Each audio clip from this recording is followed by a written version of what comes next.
Good afternoon, class.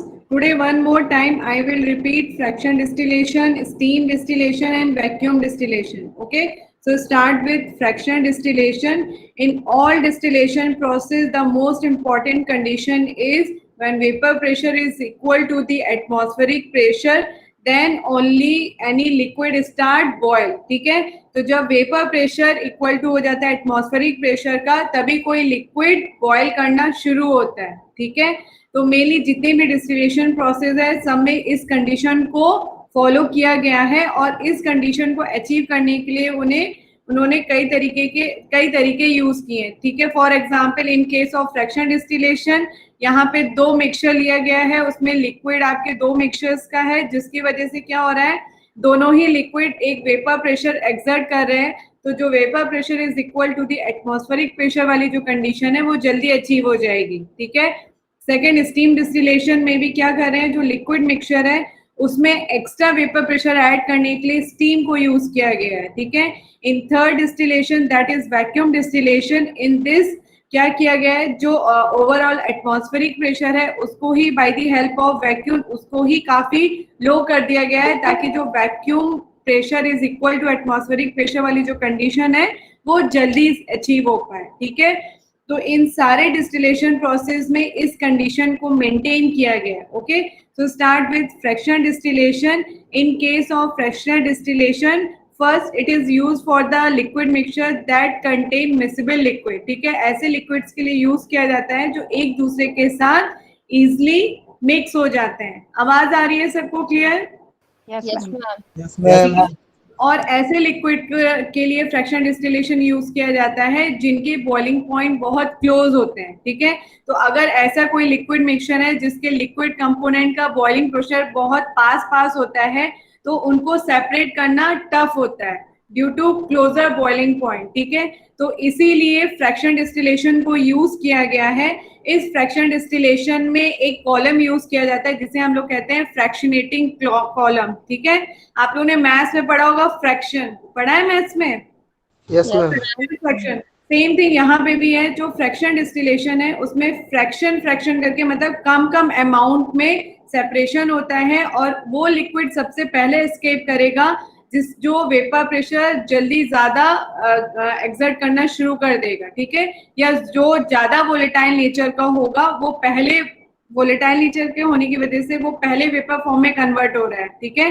तो ऐसे liquid जिनका जो जल्दी वोलेटाइल हो पा रहे हैं, उनका फ्रैक्शन जल्दी से सेपरेट हो जाएगा और इजिली वो रिसीवर में आके कलेक्ट हो जाएंगे. फर्स्ट पहले आके रिसीवर में कलेक्ट हो जाएंगे. ठीक है. यहाँ तक क्लियर हुआ? Yes ma'am. तो जो फ्रैक्शनेटिंग कॉलम होते हैं वो डिसाइड किए जाते हैं on the basis of liquid mixture में जो लिक्विड कंपोनेंट है. ठीक है. अगर लिक्विड कंपोनेंट के जो बॉइलिंग पॉइंट है बहुत ज्यादा पास होते हैं, तो उनके लिए लॉन्ग फ्रैक्शनेटिंग कॉलम यूज किया जाता है. ठीक है. लेकिन अगर मान लीजिए कि अगर लिक्विड कंपोनेंट जो यूज किए जा रहे हैं उनका जो बॉइलिंग पॉइंट है वो कंसिडरेबल थोड़ा सा दूर है, तो उनके लिए शॉर्ट फ्रैक्शनेटिंग कॉलम यूज किए जाते हैं. ठीक है. तो फ्रैक्शनेटिंग कॉलम डिपेंड करता है कि जो लिक्विड कंपोनेंट है वो उनके बॉइलिंग पॉइंट एक दूसरे के कितने पास हैं. ठीक है. तो 2 टाइप के होते हैं, लॉन्ग एंड शॉर्ट. ठीक है. Long fractionating column is used for the liquids that having a boiling point very close to each other. ठीक है. In case of short fractionating column, liquid that having a difference in the boiling point are used. ठीक है. तो ये एक main thing है जो fractionating column से रिलेटेड है. क्लियर हो गया यहाँ तक? Yes ma'am. ठीक है. सेकेंड, यहाँ पे सबको दिखाई दे रहा है डिस्टिलेशन यूनिट का पिक्चर. ठीक है. तो यहाँ पे अगर आप देखोगे, हाँ बेटा,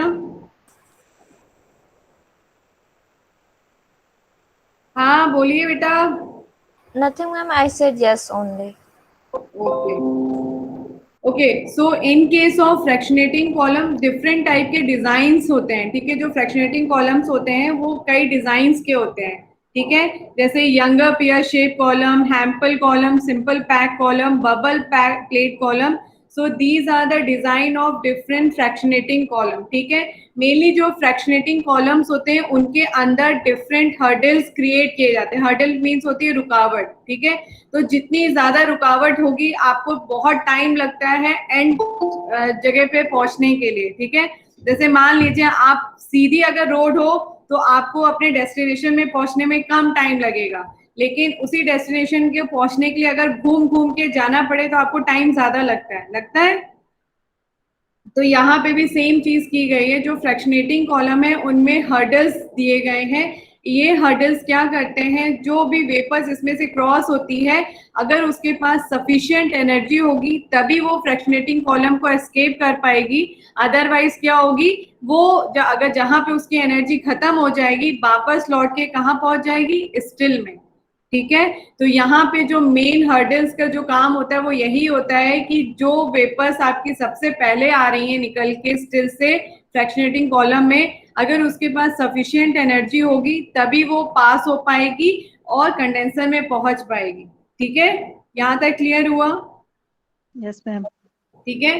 तो यहाँ पे अगर आप लोग ध्यान से स्ट्रक्चर को देखिएगा, सॉरी पिक्चर को देखिएगा, यहाँ पे सबसे पहले जो भी लिक्विड मिक्सचर है जिसका भी सेपरेशन करना है इसे हम स्टिल के अंदर रखेंगे, ठीक है।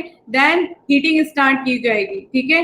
आफ्टर सम टाइम जैसे ही लिक्विड अपना हीट होना शुरू हो जाएगा उसमें इवापोरेशन शुरू हो जाएगा, ओके। तो जब आपका जो vapour pressure is equal to the atmospheric pressure के हो जाएगा तब क्या होगा, इसके अंदर जो स्टील के अंदर लिक्विड जो प्रेजेंट है लिक्विड मिक्सचर वो बॉईल करना स्टार्ट करेगा, ठीक है।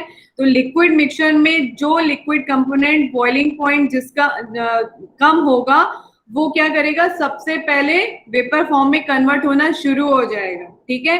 तो जिसका बॉइलिंग पॉइंट कम होगा वो सबसे पहले लिक्विड से गैस में कन्वर्ट होगा और कहाँ मूव करना शुरू करेगा, in upward direction to the fractionating column, ठीक है। नीचे से ऊपर जाते जाते उसके पास सफिशिएंट हीट एनर्जी होगी, ठीक है। तो जब आप नीचे से जाते जाते ऊपर तक जब तक पहुंचेगा तब तक क्या होगा, अगर उसके पास सफिशिएंट हीट एनर्जी होगी तब वो फ्रैक्शनेटिंग कॉलम को क्रॉस करके कहाँ पहुंचेगा, कंडेंसर में, ठीक है। लेकिन अगर उसके पास सफिशिएंट एनर्जी नहीं होगी तो नीचे से ऊपर तक टॉप तक, मतलब जो फ्रैक्शनेटिंग कॉलम का जो टॉप है वहां तक पहुंचते पहुंचते अगर उसकी एनर्जी लॉस हो जाएगी तो दोबारा से जो वो वेपर्स है वो क्या करेंगी, नीचे की तरफ टर्न करके स्टिल की तरफ जाएंगी, ठीक है।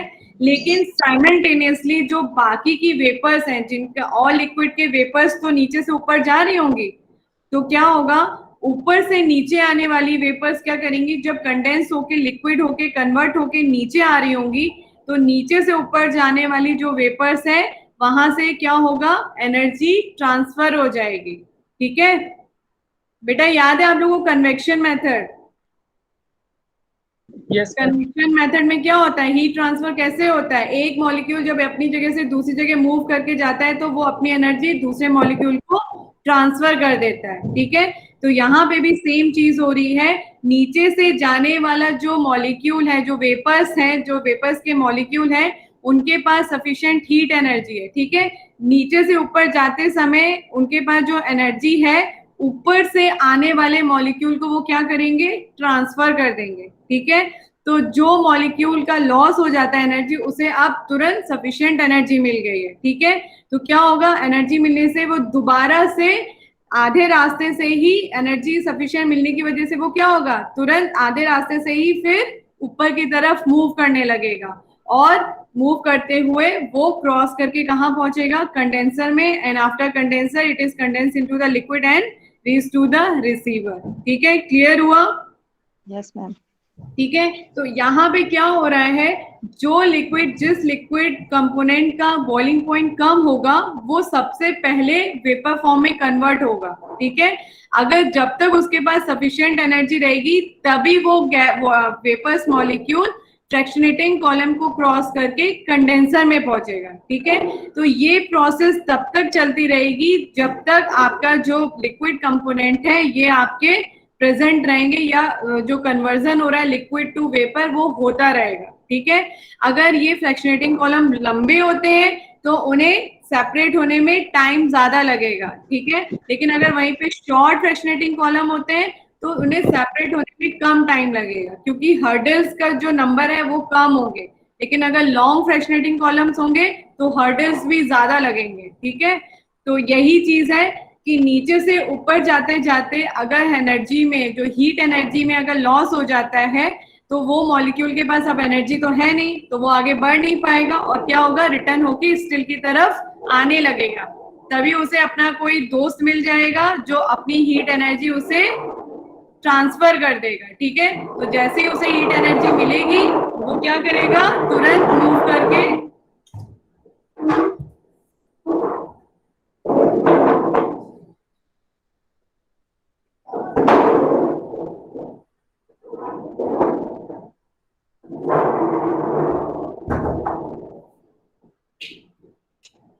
सफिशिएंट एनर्जी मिलते ही वो क्या करेगा, फ्रैक्शनेटिंग कॉलम को एस्केप करके कंडेंसर में पहुंचेगा, कंडेंसर से रिसीवर में पहुंचेगा, ठीक है। क्लियर हो गया है सबको? Yes, ma'am. ठीक है। Next steam distillation. Steam distillation के केस में क्या करते हैं, यहाँ पे जो लिक्विड मिक्सचर है वो अपना वेपर प्रेशर क्रिएट कर रहा है, ठीक है। तो वो जो वेपर प्रेशर क्रिएट कर रहा है, अगर उसमें आप एक और एक्स्ट्रा वेपर प्रेशर कहीं से ऐड हो जाए तो क्या होगा, जो वेपर प्रेशर का जो नंबर है जो उसे अचीव करना है 760 mmHg, वो जल्दी अचीव हो जाएगा, ठीक है। Okay, ma'am. ठीक है। तो स्टीम डिस्टिलेशन में क्या होता है, अगर आप इस फिगर को देखोगे तो यहाँ पे क्या है, ये आपका स्टिल है जिसमें लिक्विड मिक्सचर को रखा गया है। इस लिक्विड मिक्सचर जो स्टिल है उसे कनेक्ट किया गया है स्टीम जनरेटर से with the help of band tube से, ठीक है। एक बैंड ट्यूब है जो जिसका एक एंड स्टिल में जाके कनेक्ट हो रहा है और एक एंड स्टीम जनरेटर में कनेक्ट हो रहा है, ठीक है। In the steam generator steam का प्रोडक्शन हो रहा है। तो क्या होता है, स्टीम का प्रोडक्शन होने से क्या होगा, स्टीम बनेगी, ठीक है। और स्टीम के पास भी सफिशिएंट हीट एनर्जी होगी जो वेपर प्रेशर क्रिएट करने में हेल्प करेगी, ठीक है। तो ये जो वेपर प्रेशर क्रिएट हो रहा है ये कहाँ जाके ऐड हो जाएगा, जो लिक्विड मिक्सचर स्टिल में ऑलरेडी प्रेजेंट है वो उसमें जाके ऐड हो जाएगा, ठीक है। तो ऐड होने से क्या होगा, आपका जो कंडीशन है vapour pressure is equal to the atmospheric pressure, वो कम टाइम में ही अचीव हो जाएगी, ठीक है। तो अचीव होने से क्या होगा, तुरंत उसकी बॉइलिंग शुरू हो जाएगी एंड जो वेपर ज्यादा वोलेटाइल नेचर के होंगे वो पहले वोलेटाइल होके कंडेंसर में पहुंचेंगे, कंडेंसर से रिसीवर में आएंगे, ठीक है। क्लियर हुआ? Yes, ma'am. बेटा किसी को कुछ पूछना है जो अभी दो डिस्टिलेशन बताए हैं?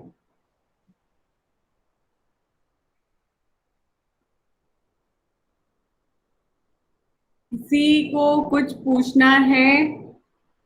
मैम फ्रैक्शनल में जो जब वो जो वॉलेटाइल नेचर का जो सब्सटेंस था जो, तो वो हीट होके जब पूरा वेपर फॉर्म में उधर रिसीवर में चला जाएगा तो मैम वाटर बचेगा, उसका क्या होगा? बेटा वाटर का भी तो अपना बॉइलिंग पॉइंट है, वो भी तो जाके हो जाएगा सेपरेट।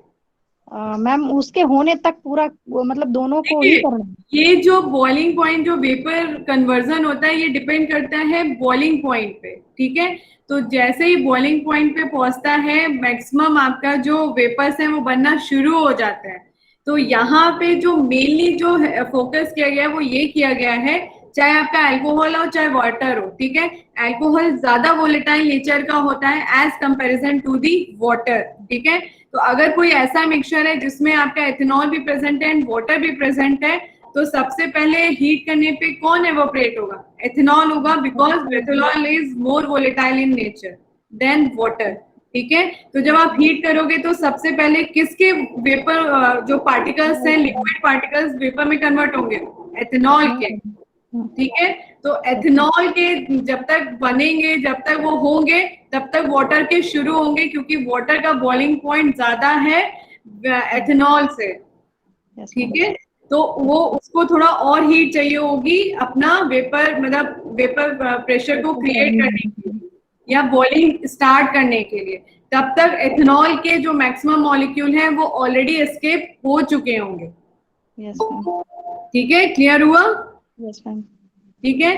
तो इन केस ऑफ स्टीम डिस्टिलेशन क्या किया जा रहा है, जो already liquid vapour pressure exit कर रही है वो तो प्रेजेंट हो गई, उसके अलावा उसे एक एक्स्ट्रा वेपर प्रेशर मिल जाएगा, जो कहाँ से मिलेगा, with the help of steam. ठीक है, जब दो वेपर प्रेशर आपके क्रिएट हो गए हैं तो जो कंडीशन हमें चाहिए एटमॉस्फेरिक प्रेशर के इक्वल, वो जल्दी आ जाएगी और हमारा सेपरेशन कम टाइम में ही अचीव हो जाएगा। ठीक है, in case of only in case of steam distillation specially design receivers are use that are called as Florentine. ये मैंने आप लोग को बताया था, ये याद रखिएगा। ठीक है, सिर्फ स्टीम डिस्टिलेशन के केस में ही फ्लोरेंटीन रिसीवर्स को यूज किया जाता है, बाकी किसी डिस्टिलेशन में यूज नहीं किया जाता है। ठीक है, these receivers are designed especially for the separation of oil and water। ठीक है, अगर आपके लिक्विड मिक्सचर में ऑयल है एंड वाटर है, in that case Florentine receivers are use. ठीक है, तो according to the density of oil and water जो टाइप ऑफ फ्लोरेंटीन्स हैं वो यूज किए जाते हैं। ठीक है, इन केस अगर ऑयल लाइटर होता है वाटर से तो उसका जो आउटलेट पॉइंट होता है वो फ्लोरेंटीन रिसीवर में ऊपर की साइड होता है। ठीक है, लेकिन अगर oil is heavier than water, then in that case outlet that is use for the oil वो नीचे की साइड होता है। ठीक है, क्लियर हो गया है? Yes ma'am. फिर ये लास्ट है vacuum distillation. Vacuum distillation means हो गया है जो भी आपकी डिस्टिलेशन यूनिट को असेंबल किया जाता है उसके अंदर का जो एटमॉस्फेरिक प्रेशर होता है दैट इज 760 mmHg। ठीक है, तो by the help of vacuum हम उस 760 mmHg की वैल्यू को कम करके 100 mg या 120 या 80 mmHg कर देते हैं। ठीक है, इसका करने का क्या पर्पस है, अगर आपका एटमॉस्फेरिक की प्रेशर वैल्यू ही कम होगी तो जो vapour pressure is equal to atmospheric pressure वाली जो कंडीशन है उसे अचीव करने में भी हमें हीटिंग कम जरूरत पड़ेगी और टाइम कम लगेगा। ठीक है, तो by the help of vacuum, vacuum को मॉनिटर करने के लिए एक डिवाइस यूज करते हैं। In case of vacuum distillation it is called as manometer. ठीक है, तो by the help of manometer जो प्रेशर हमें चाहिए है, जो प्रेशर अंदर वैक्यूम की वजह से जो प्रेशर क्रिएट किया है उसे मेजर करने में हेल्प मिलती है। ठीक है, vacuum distillation is also called as distillation under reduce pressure, मतलब जो प्रेशर होता है उसे रिड्यूस कर दिया जाता है। ठीक है, in case of vacuum distillation special type of still is used that is called as Claisen flask. ठीक है, जो वैक्यूम डिस्टिलेशन के केस में जो स्टिल यूज किए जाते हैं उन्हें क्लिंजन फ्लास्क कहते हैं। उसमें दो नेक होता है, one neck is used for the thermometer और कंडेंसर को कनेक्ट करने के लिए, second neck is used for the air stream को पास करने के लिए। ठीक है, तो एयर स्ट्रीम को पास करने के लिए क्या यूज करते हैं, कैपिलरी ट्यूब। ठीक है, तो by the help of capillary tube stream of air is passed into the Claisen flask. ये क्यों किया जाता है, क्योंकि ड्यूरिंग हीटिंग जब बॉइलिंग शुरू हो जाती है लिक्विड मिक्सचर की तो बम्पिंग होने लगती है, तो इस बम्पिंग को और जो फ्रोथ फॉर्मेशन होती है या फोम फॉर्मेशन होती है उसे रोकने के लिए अगर आप एयर की स्ट्रीम उसमें डाल दोगे तो जो झाग बन रहा होता है वो नहीं होता है। ठीक है बेटा, यहाँ तक क्लियर हो गया है? Yes ma'am. एक पॉइंट और ऐड कर लीजिएगा, पोर्सलिन चिप्स ऐड की जाती हैं टू प्रिवेंट दी बम्पिंग। ठीक है, जो कई बार लिक्विड बॉईल जब करते हैं तो जो स्टिल यूज किए जाते हैं वो कई बार होते हैं बहुत हिलने लगते हैं। ठीक है, तो इस बम्पिंग को रोकने के लिए कई बार पोर्सलिन के छोटे छोटे से क्यूब्स ऐड कर दिए जाते हैं स्टिल के अंदर। ठीक है, तो पोर्सलिन को ऐड करके बम्पिंग को प्रिवेंट किया जा रहा है और ड्यूरिंग प्रोसेस जो आपका झाग बन रहा है उसे प्रिवेंट करने के लिए stream of air is injected bye the help of capillary tube. ठीक है, क्लियर हो गया? Yes ma'am.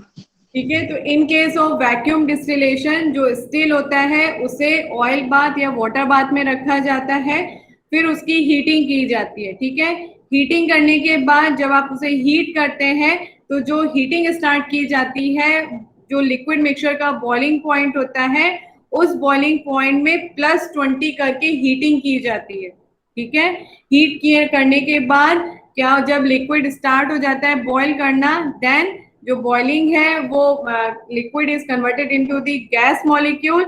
ये जो मॉलिक्यूल है ये कंडेंसर में पहुंचते हैं, वहां से कन्वर्ट होके लिक्विड में अगेन कन्वर्ट होके रिसीवर में आके कलेक्ट हो जाते हैं, ठीक है। तो vacuum distillation is used for the drug component और drug mixture that contain thermolabile substance, ठीक है। बेटा क्लियर हो गया है यहाँ तक? क्लियर हो गया है?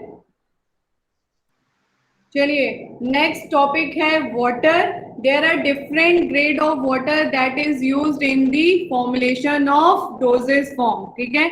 जितने भी फार्मास्यूटिकल डोजेस फॉर्म्स होती हैं उनमें डिफरेंट टाइप के वाटर्स यूज किए जाते हैं। For example purified water, water for injection, sterile water for injection. So these are the water that are used in the dosage form. जैसे आपके प्यूरिफाइड वाटर जो हैं वो टैबलेट में यूज किए जाते हैं, कैप्सूल की प्रोसेसिंग में यूज किए जाते हैं।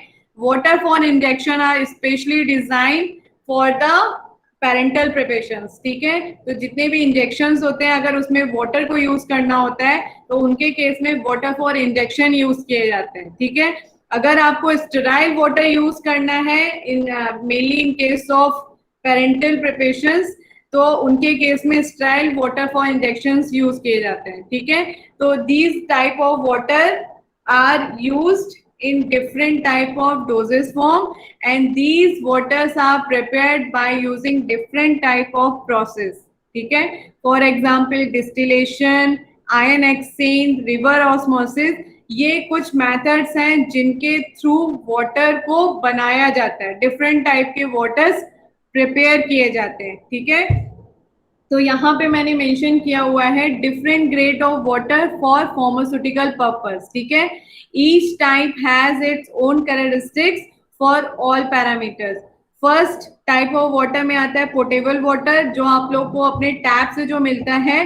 Portable water contain sufficient amount of salt, ठीक है। सॉल्ट्स में कौन कौन से सॉल्ट्स हो सकते हैं? Calcium salt, potassium salt, sodium salt. So these are the salts that are present in the potable water, ठीक है।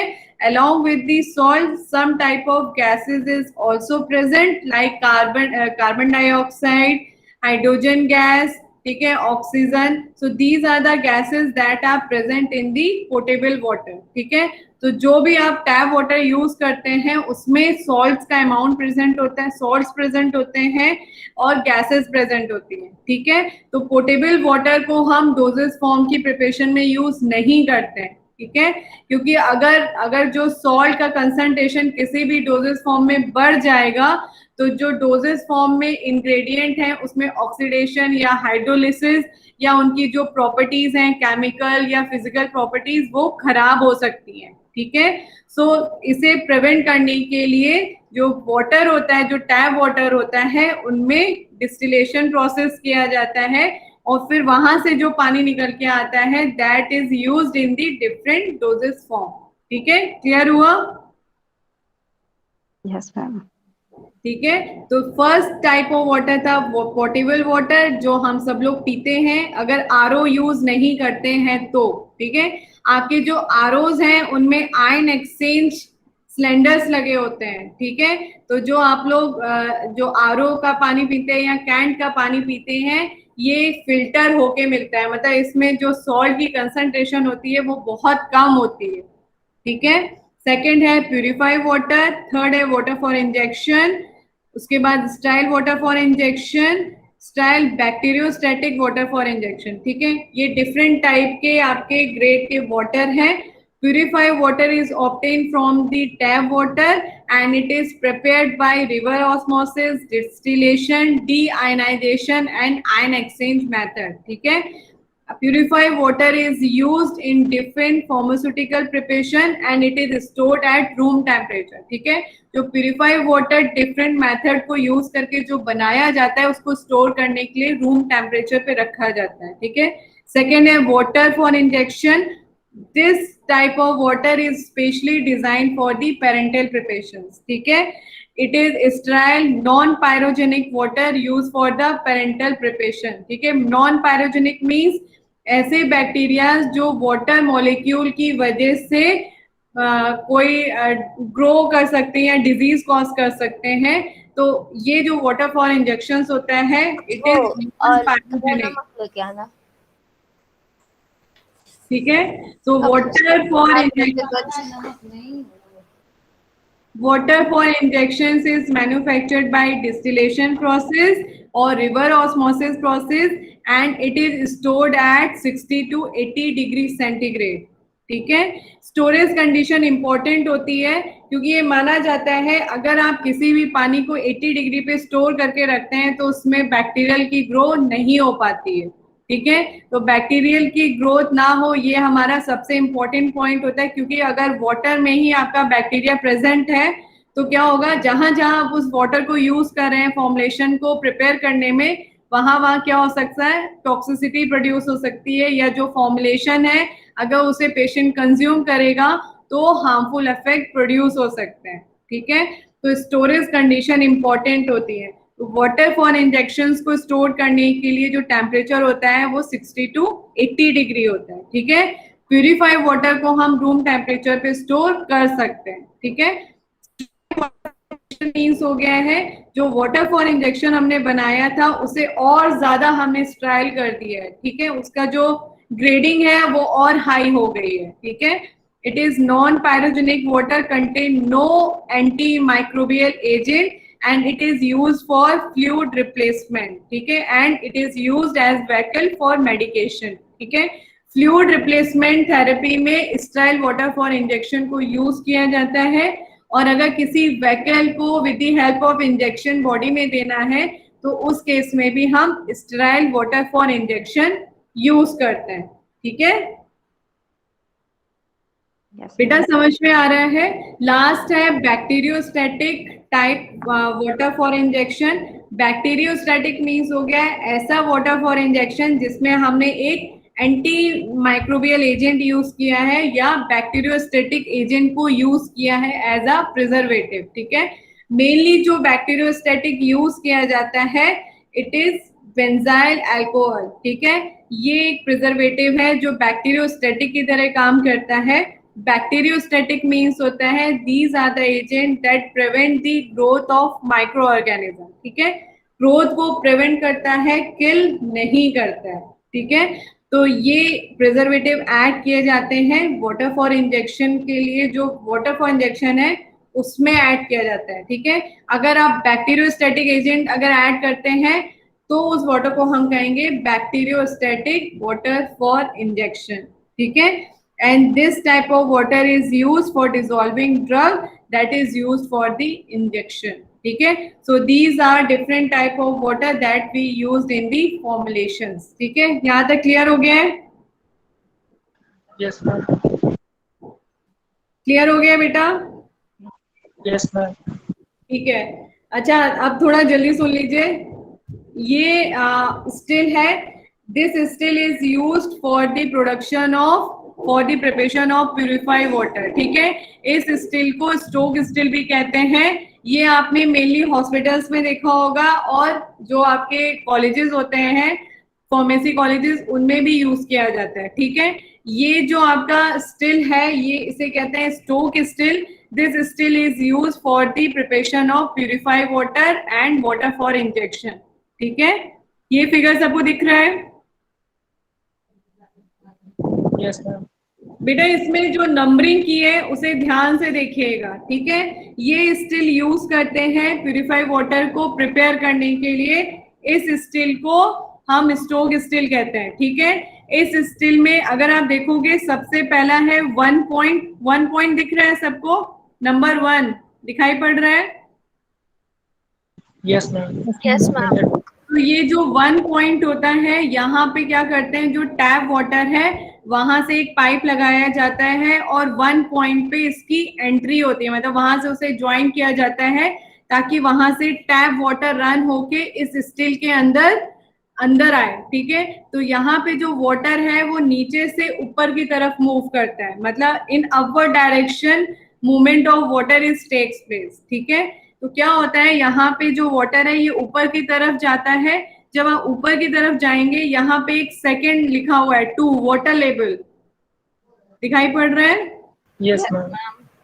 ठीक है। ये जो वाटर लेवल वाला जो पॉइंट होता है, ये डिसाइड करता है कि कितना वाटर लेवल आपका उस स्टिल में भरा जाएगा, ठीक है। जो एक वाटर लेवल है जो प्रिपरेशन के लिए जरूरी है, या स्टिल में कितना अमाउंट वाटर होना चाहिए, यहाँ पे आके डिसाइड होता है, ठीक है। अगर जो लेवल डिसाइड किया गया है, अगर उस लेवल से ज्यादा पानी अगर भर जाता है तो विद द आउटलेट एक्सेस वो बाहर निकल जाता है। यहाँ पे 4th नंबर पे शो किया है आउटलेट एक्सेस फॉर वाटर, दिखाई पड़ रहा है।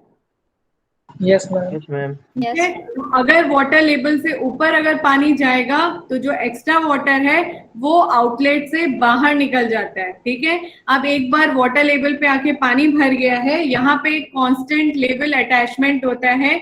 ये जो कांस्टेंट लेवल अटैचमेंट होता है ये डिसाइड करता है कि कितना वाटर इस बॉयलर के अंदर जाएगा। अगर आपको एक ये दिखाई दे रहा होगा, ड्रम टाइप का दिखाई पड़ रहा है, बड़ा सा, Yes, ma'am. Yes, ये ma'am. इसे हम कहते हैं बॉयलर, जहां पे वाटर की बॉइलिंग परफॉर्म की जाती है, ठीक है। तो कांस्टेंट लेवल डिसाइड करता है कि जो वाटर है वो किस कंसंट्रेशन में अंदर जाएगा, ठीक है। ये इसीलिए किया जाता है क्योंकि जो भी वाटर है वो टैप वाटर है, and tap water contains sufficient amount of salt and dissolve gases, ठीक है। अगर ज्यादा अमाउंट में सॉल्ट की कंसंट्रेशन बॉयलर के अंदर चली जाएगी तो जो हमारा जो फाइनल में जो वाटर निकलेगा, it may be contain some impurities, ठीक है। तो उस इम्प्योरिटीज को या कंटामिनेशन को प्रिवेंट करने के लिए कांस्टेंट लेवल एक डिवाइस होता है जो डिसाइड करता है कि कितने अमाउंट में वाटर अंदर जाएगा, ठीक है। अगर आपका वाटर ज्यादा हार्ड होता है या उसमें अगर सॉल्ट कंसंट्रेशन ज्यादा होती है तो वो उसी हिसाब से मॉनिटर करता है एंड वाटर को उसी कंसंट्रेशन में बॉयलर के अंदर भेजता है, ठीक है। कांस्टेंट लेवल डिवाइस ने देख लिया कि कितना वाटर भेजना है अंदर, अब वाटर जाके बॉयलर के अंदर जाएगा, ठीक है। बॉयलर में हीटिंग हो रही है, तो हीटिंग होने की वजह से क्या होगा, जो डिसॉल्व गैसेस होती है वो सबसे पहले वाटर से निकलती हैं, ठीक है। तो यहाँ पे जो बॉयलर होता है उसके ऊपर एक लिड लगी होती है, लिड में एक पॉइंट होता है जहां से डिसॉल्व गैसेस सबसे पहले एस्केप करती है, ठीक है। एस्केप हो जाने के बाद वाटर का बॉइलिंग कंटिन्यू रहता है, ठीक है। कंटिन्यू करने से जब उसका बॉइलिंग पॉइंट आ जाएगा, बॉयल जो वाटर है वो बॉयल करना स्टार्ट कर देगा, वेपर बनना शुरू हो जाएगा, ठीक है। अब ये जो वेपर्स हैं ये क्या करेंगी, बॉयलर से निकल के कंडेंस ट्यूब से के जो कंडेंस ट्यूब होती है उनके अंदर आती हैं, ठीक है। तो जो वाटर है ये, अगर आप लोग एरो देखोगे ऊपर से नीचे की तरफ एरो दिखाई पड़ रहा है, एक पाइप है उसमें एक एरो लगा हुआ है, दिख रहा है, Yes, ma'am. इतने सारे एरो बने हुए हैं। तो यही मूवमेंट होता है वाटर का, ठीक है। तो पहले जो टैप वाटर है वो नीचे से ऊपर की तरफ जाता है, वाटर लेवल डिसाइड करता है कितने अमाउंट में वाटर रहेगा, कांस्टेंट लेवल अटैच किया जाता है जो सॉल्ट कंसंट्रेशन को कैलकुलेट करता है कि वाटर में कितना सॉल्ट कंसंट्रेशन है। जब वाटर बॉयलर के अंदर पहुंच जाता है उसकी बॉइलिंग शुरू होती है। अब जो बॉइलिंग करने पे जो वेपर्स हैं वो बॉयलर से निकल के कंडेंस ट्यूब में आती है, ठीक है। तो जो एरो बना हुआ है ऊपर से नीचे की तरफ वेपर्स का मूवमेंट होता है, तो जैसे ही जो वेपर्स हैं कंडेंस ट्यूब में आती जाती हैं वहां पे वो कंडेंस होके कन्वर्ट हो जाती हैं दोबारा से लिक्विड में, ठीक है। तो नीचे आते आते वो लिक्विड में कन्वर्ट हो जाती है और नीचे एक रिसीवर होता है जहां पे आके वो कलेक्ट हो जाती है, ठीक है। इस कंडेंस ट्यूब के आउटसाइड में एक कंडेंस जैकेट होती है जो वहां पे टेम्परेचर को कंट्रोल करने में हेल्प करती है, ठीक है। यहाँ पे जो कंडेंस जैकेट होता है इसके अंदर को जो टेम्परेचर होता है वो 80 डिग्री होता है, ठीक है। 80 डिग्री इसलिए रखा जाता है ताकि जो बैक्टीरिया है उसकी ड्यूरिंग प्रोसेस कोई ग्रोथ ना हो पाए, ठीक है। क्लियर हुआ बेटा? Yes, ma'am. Yes, ma'am. एक बार फिर से बताना पड़ेगा।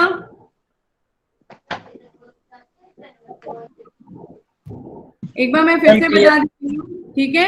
टैप वाटर से पानी नीचे से ऊपर की तरफ जाएगा, वाटर लेवल डिसाइड करेगा कितना अमाउंट में वाटर बॉयलर के अंदर जाएगा, ठीक है। कांस्टेंट लेवल जो डिवाइस है वो कैलकुलेट करता है परसेंटेज ऑफ सॉल्ट, कितनी कंसंट्रेशन में सॉल्ट वाटर में प्रेजेंट था, ठीक है।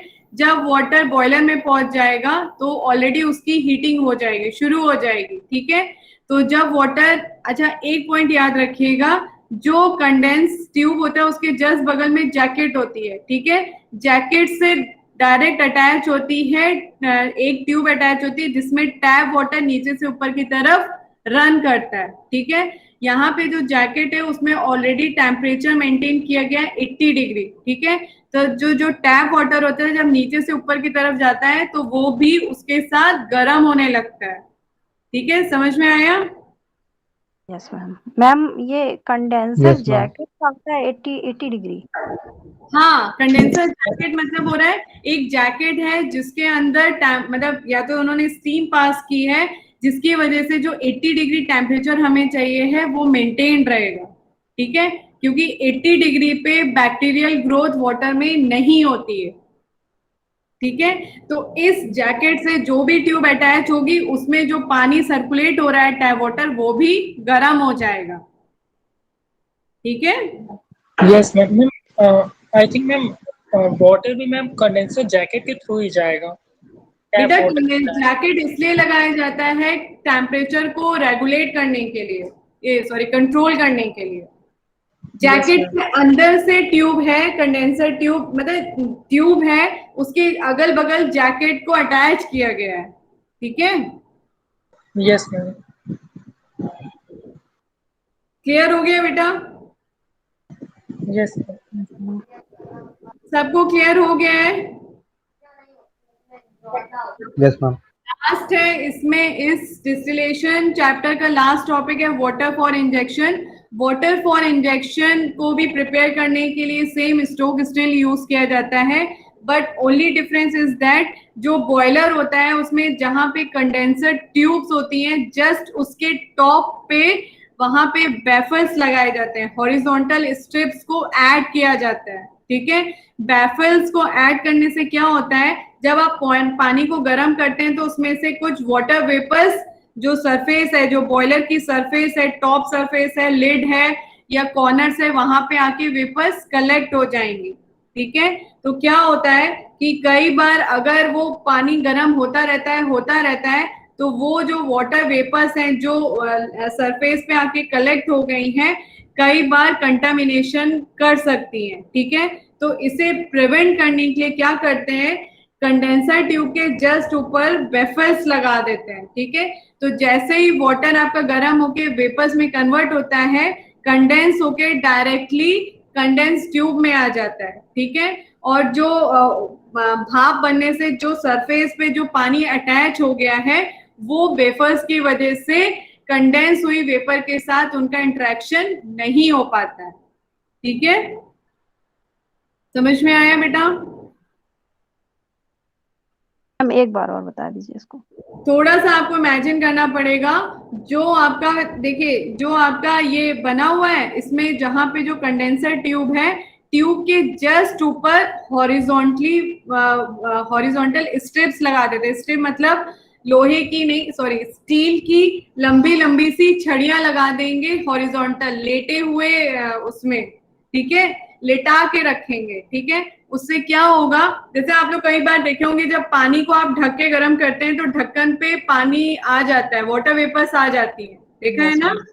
तो क्या होता है, अगर उन वाटर वेपर्स को अगर हमें किसी तरीके से मतलब अगर प्रिवेंट करना है कि जो प्रोसेस हो रहा है, जो वाटर बन रहा है उनके साथ उनकी मिक्सिंग ना हो, तो क्या करेंगे, अगर बीच में ही हम एक लिड लगा देंगे तो क्या होगा, जब वो वेपर्स कंडेंस होकर दोबारा लिक्विड बन रही होंगी वो उनके साथ मिक्स नहीं हो पाएंगे, ठीक है।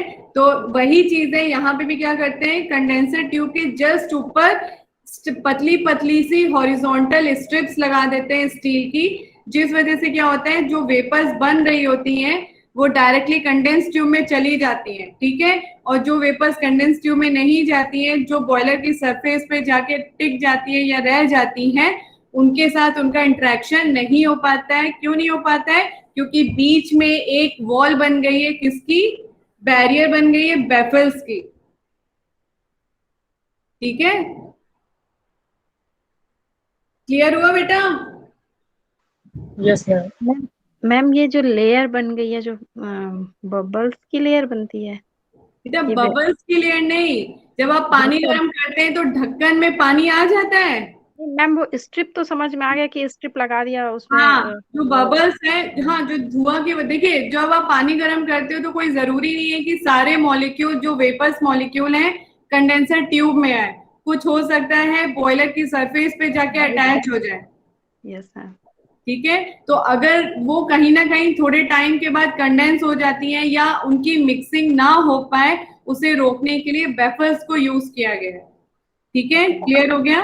Yes ma'am. अब जो पानी निकल के आता है इनलेट कंडेंस ट्यूब से होते हुए, जो पानी आके कलेक्ट हो गया है, उस पानी को क्या किया जाता है, दोबारा से स्टरलाइज किया जाता है बाय हीटिंग इन ऑटोक्लेव और by filtration without adding any bacteriocide. ठीक है, कोई भी बैक्टीरियोसाइड या बैक्टीरियोस्टैटिक को ऐड नहीं किया जाता है। जो पानी निकल के आता है उसे दोबारा से हीटिंग की जाती है ऑटोक्लेव में या फिल्ट्रेशन किया जाता है।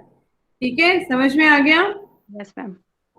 यहाँ पे मैंने एक पॉइंट मेंशन कर दिया है, wafers are made up of steel iron and are placed over the top of the condensing tube to prevent mixing of water droplet with vapours form in the boiler. ठीक है, ठीक है बेटा, yes ma'am. Yes ma'am. Hope सबको clear हो गया है।